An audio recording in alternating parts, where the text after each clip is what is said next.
Si aujourd'hui je devais repartir à zéro avec mes cheveux, qu'est-ce que je ferais? Et surtout, qu'est-ce que je ne ferais plus jamais? J'ai fait plein d'erreurs, j'ai appris, j'ai testé et aujourd'hui je vais partager tout ça avec vous. Bonjour, je m'appelle Virginie et je suis coiffeuse.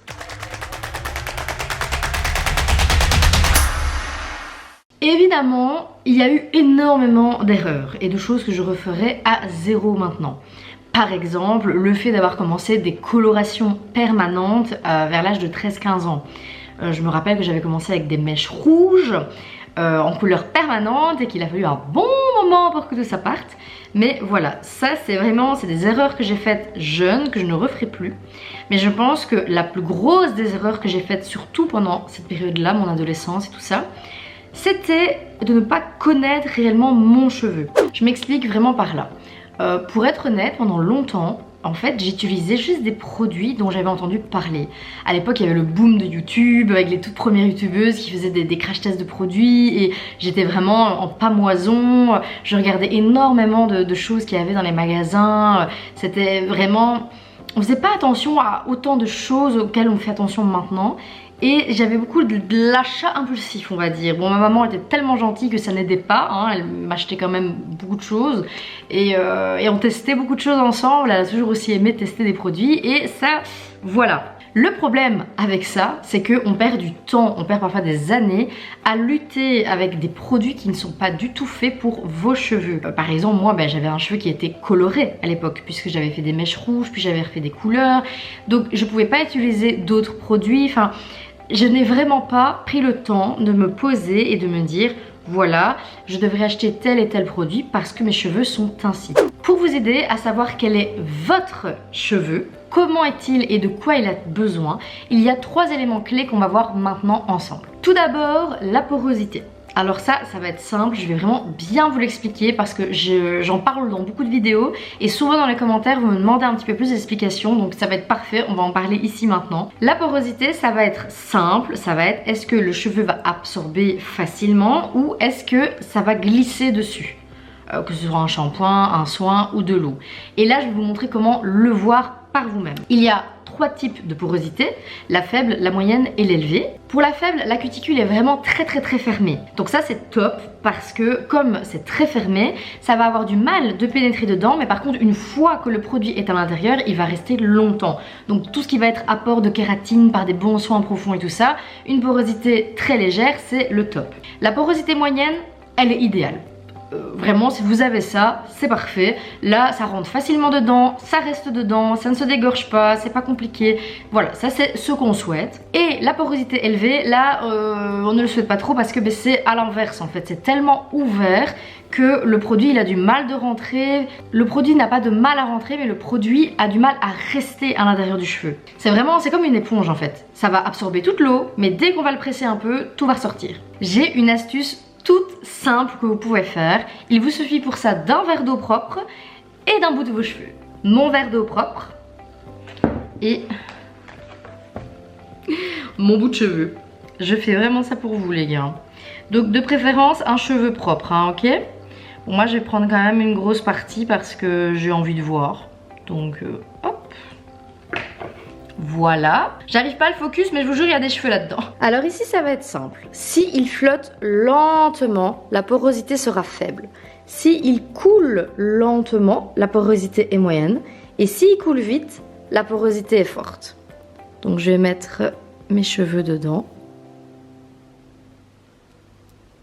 Ok. Bon, mes cheveux ont l'air de flotter. Il ne coule pas du tout, hein. Après c'est peut-être parce que j'avais une grosse... Je vais les séparer pour voir... Ah, il me semblait bien.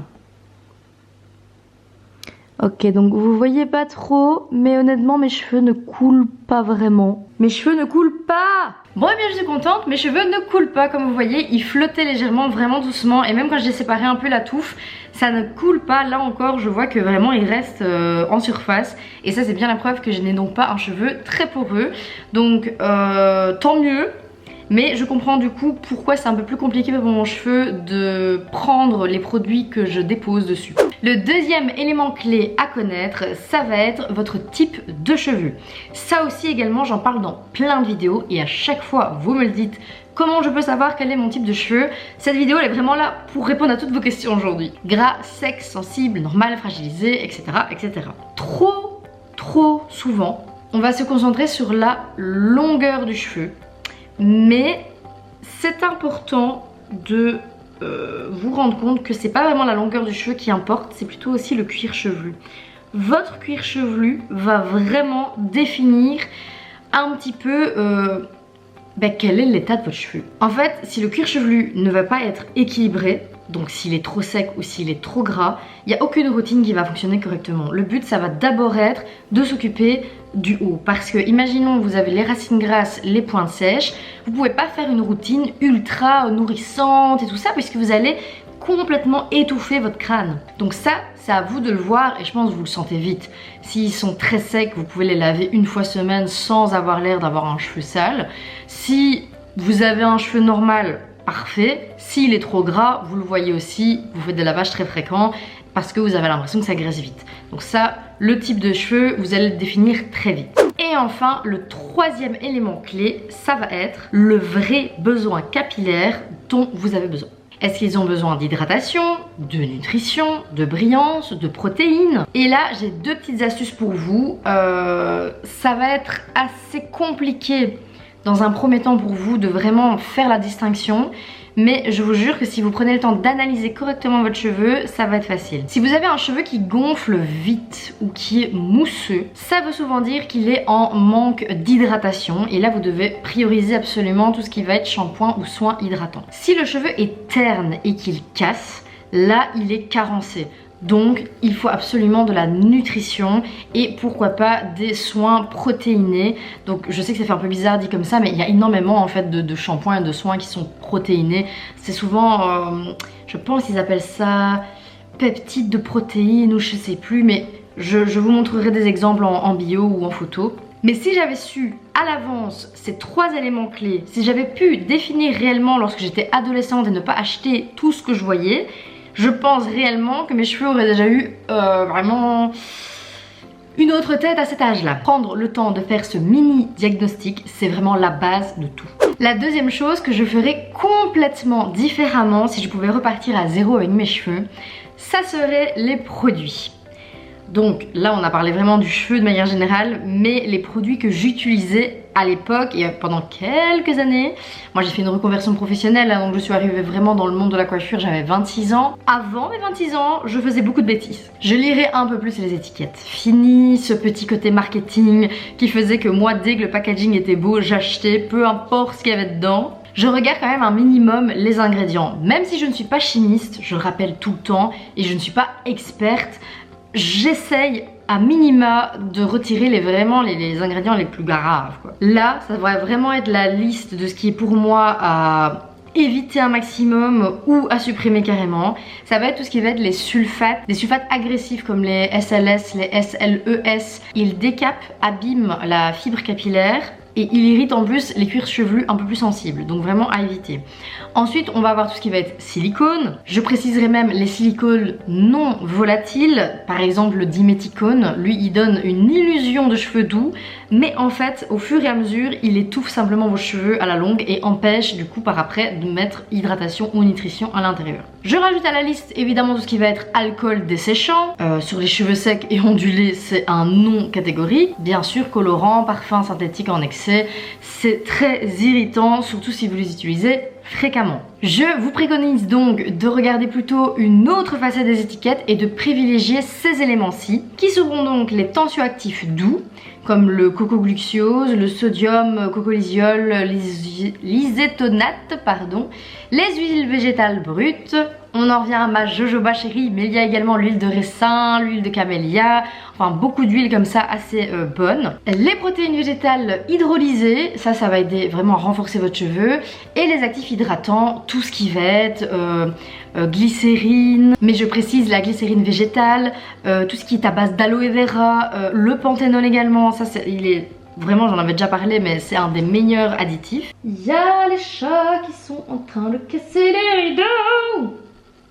Trop bien. Ici je vous rajoute une petite astuce. Je sais qu'il y a beaucoup de gens qui voilà, la connaissent, mais au cas où, si vous n'êtes pas au courant, quand vous lisez une étiquette, il faut vraiment savoir que les tout premiers ingrédients que vous allez avoir au début, ils sont présents en grande quantité. Si tu vois aqua, sodium, laurette, sulfate, cocométhylbétène, dans les 3 premiers, tu sais que ton shampoing il pue le caca. Blague à part, il est beaucoup trop agressif et c'est vraiment très mauvais pour ton cuir chevelu. Aujourd'hui, arrivé dans la trentaine, je préfère avoir 3, 4, 5 bons produits que j'ai sélectionnés, qui me correspondent, plutôt que mes 10-15 produits d'époque qui ne faisaient que me rajouter des couches et des couches et des couches et qui finalement ne me rendaient pas vraiment des cheveux beaux et brillants comme je l'espérais. Enfin, autre chose que je referai dès le début, maintenant que je connais mon cuir chevelu, maintenant que j'ai les produits adaptés à mon cuir chevelu, ça sera tout simplement de me faire une routine capillaire et de m'y tenir. Une bonne routine, c'est pas forcément avoir 10, 15, 25 étapes, c'est juste avoir une routine qui correspond aux besoins de votre cheveu à l'instant T. Et surtout, être très régulière dans votre routine. On va donc voir ici les 4 piliers les plus importants pour ta routine capillaire. Lavez-vous les cheveux 1 à 2 fois par semaine. Ça c'est vraiment le top. Un shampoing doux, adapté à votre cuir chevelu, gras, sec, etc. comme on a vu précédemment. Hydraté avec un après-shampoing qui sera hydratant, doux. Si vous avez un cheveu terne, fatigué, n'hésitez pas à rajouter peut-être de l'aloe vera dans vos soins ou après-shampoing. Voilà, il y a vraiment 2-3 petites techniques comme ça, mais c'est important de les hydrater. Les nourrir, 3e point, n'hésitez pas à faire des bains d'huile par exemple, j'en avais parlé déjà dans la vidéo sur les huiles, mais ça peut toujours faire du bien à votre cheveu. Selon les besoins, je vous conseillerais plutôt 1 fois par mois, mais vous pouvez également le faire 1 fois semaine. L'huile de jojoba, je vous la conseille parce que je l'adore, mais également parce qu'elle correspond à un maximum de types de cheveux. Elle est assez fine et elle régule bien. Il y a également l'huile de ricin qui elle va être très fortifiante si vous avez un cheveu un peu cassé comme ça. Et les cheveux secs, l'huile d'argan, le top comme d'habitude, mais comme je rappelle toujours, attention les blondes, l'huile d'argan ça peut donner une petite coloration. Et enfin, 4e point, la protection. Mon dada. Sérum protecteur, crème leave-in, protecteur de chaleur, tutti quanti. Et bien évidemment, une protection thermique si vous utilisez des appareils chauffants par après. Voilà, ça c'est mon petit truc à moi. Pour vous donner une petite anecdote personnelle, je sais que quand j'étais plus jeune, je me disais, bonjour booster, je me disais qu'il fallait absolument que j'utilise donc tous ces produits, mais que je me lave les cheveux très souvent. Il faut savoir que pendant des années, j'ai eu une frange bien droite. Et forcément, époque faisant, j'étais adolescente, j'avais mes hormones qui arrivaient, j'avais pas encore la pilule à l'époque, et donc mon cuir chevelu était fort gras. Donc par conséquent, ma frange également. Et je sais pas pourquoi, dans ma tête, je me disais que c'était vraiment sale, que c'était pas bien, que c'était pas bon. Les shampoings secs, ils existaient pas vraiment à l'époque. Donc je passais soit de mon temps à me laver les cheveux, soit de mon temps à tous les matins me laver la frange à l'eau et à la savonner un petit peu, juste la frange, parce que je trouvais ça sale.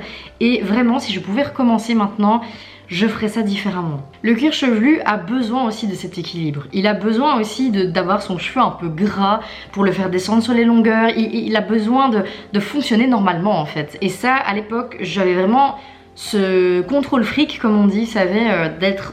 Je voulais tout contrôler. Je pense qu'à l'époque j'avais pas encore les shampoings secs et tout ce tralalala, mais ce que j'aurais pu faire peut-être c'est privilégier aussi des rinçages à l'eau froide, ce que je ne faisais jamais. J'utilisais toujours de l'eau bien bouillante pour ma douche, mes bains, et ça n'aide pas avec le cuir chevelu gras. Aujourd'hui ma routine me prend pas plus de 15 minutes et vraiment j'ai des produits adaptés qui me correspondent, et ça change vraiment tout. Pour conclure cette vidéo, je vais finir avec 5 choses que je ne ferai plus jamais.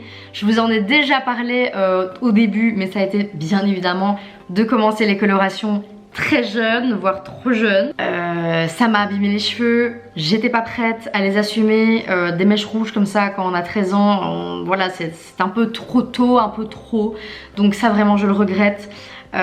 Et puis de manière générale, à chaque fois que j'ai eu un changement de couleur impulsif qui n'avait pas été réfléchi, je l'ai regretté. Il faut toujours penser derrière à l'entretien. Je vous donne une anecdote toute bête, mais ma soeur, à la même époque, elle était un peu plus âgée que moi, on a 4 ans d'écart. Ma soeur a décidé de faire des mèches roses comme Avril Lavigne à l'époque, je sais pas si vous vous rappelez. Et le problème c'est que elle voulait les faire que d'un côté, donc la coiffeuse à l'époque lui a fait des mèches roses, mais sûrement avec un pigment pur de malade. Sachant que ma soeur faisait des décolorations et qu'elle était complètement blonde, donc avait un cheveu extrêmement poreux, Elle lui a mis ce rose, au premier lavage, la tête entière de ma soeur est devenue rose. Voilà.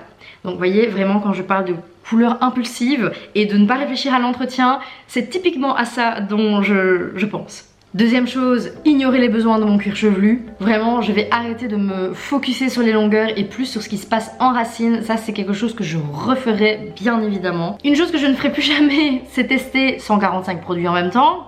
Je suis un peu dans l'exagération, mais voilà, on se comprend.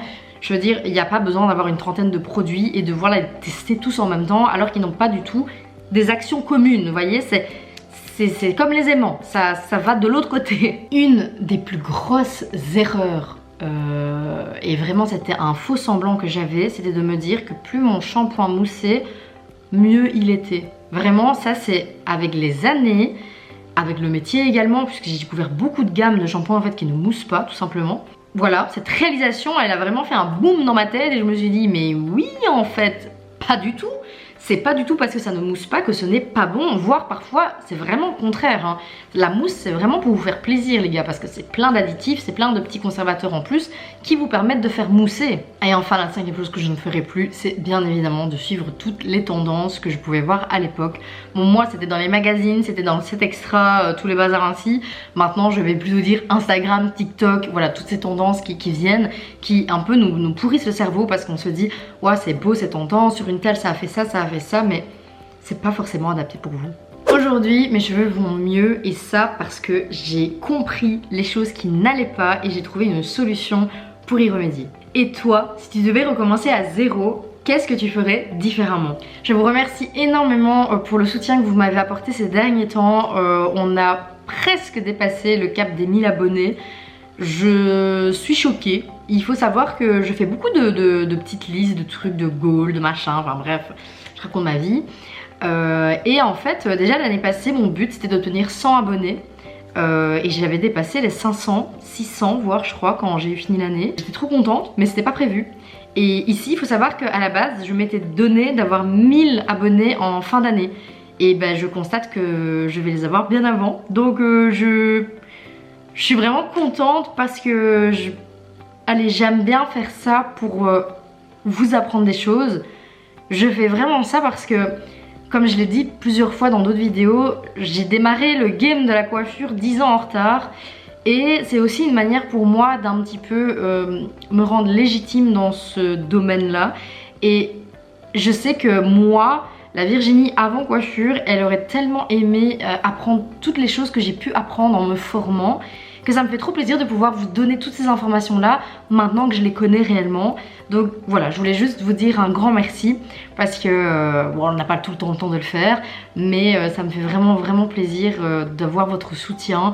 Et même que ce soit les commentaires un peu bizarres, les gens qui me disent change de métier, franchement même vous en fait, parce que rien que le fait d'avoir pris le temps de regarder ma vidéo et d'avoir mis un commentaire, ça m'a donné du soutien, donc bah, même vous je vous remercie finalement. N'hésitez pas à me laisser un petit commentaire, je suis super curieuse de vous lire et dans tous les cas je vous dis encore merci. Je vous donne rendez-vous lundi prochain et en attendant, prenez soin de vos cheveux.